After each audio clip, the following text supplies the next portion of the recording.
Tax जमा करना हर भारतीय नागरिक का कर्तव्य होता है। सभी करदाता को समय से टैक्स का भुगतान करना होता है। ऐसे में कई टैक्स पेयर्स टैक्स सेविंग के ऑप्शन ढूंढते हैं। आप भी टैक्स भरते ही होंगे। अब जाहिर सी बात है कि आप भी सोचते होंगे कि आखिर कैसे कम से कम टैक्स भरना पड़े।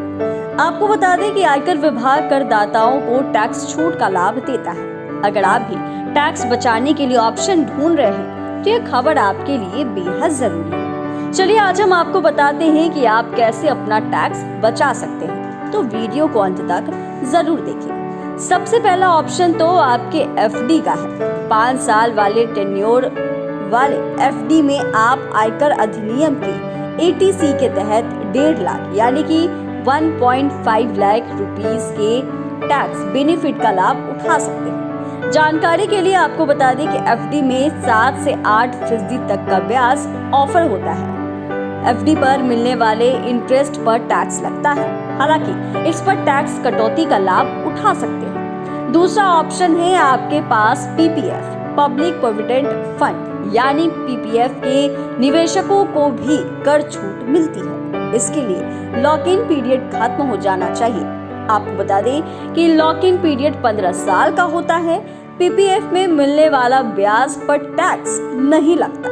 इसके साथ ही आप इक्विटी लिंक्ड सेविंग्स स्कीम से टैक्स बचा सकते हैं। इक्विटी लिंक्ड सेविंग्स स्कीम में आप 1 साल में 1 लाख रुपए तक का टैक्स बचा सकते हैं। हालांकि इसमें कैपिटल गेन्स टैक्स लगाया जाता है। 10% का कैपिटल गेन्स टैक्स लगता है।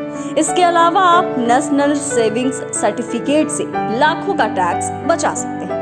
दरअसल नेशनल सेविंग्स सर्टिफिकेट यानी कि एनएससी पर 6.8% का ब्याज मिलता है। इस स्कीम में कोई रिस्क नहीं होता है।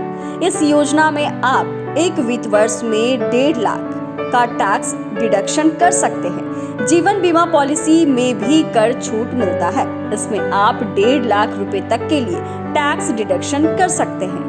नेशनल पेंशन सिस्टम के जरिए भी आप टैक्स में छूट पा सकते हैं। दरअसल नेशनल पेंशन सिस्टम यानी कि एनपीएस वॉलंटियर स्कीम है। इस स्कीम में भी आप इनकम टैक्स एक्ट के 80 CCD IB के तहत 50,000 रुपीज तक का कर छूट पा सकते हैं। कर्मचारी भविष्य निधि, कर्मचारी भविष्य निधि यानी कि ईपीएफ के जरिए भी टैक्स बचाया जा सकता है। इसमें आप 80C के तहत 1.5 लाख रुपए तक का टैक्स बेनिफिट का फायदा उठा सकते हैं।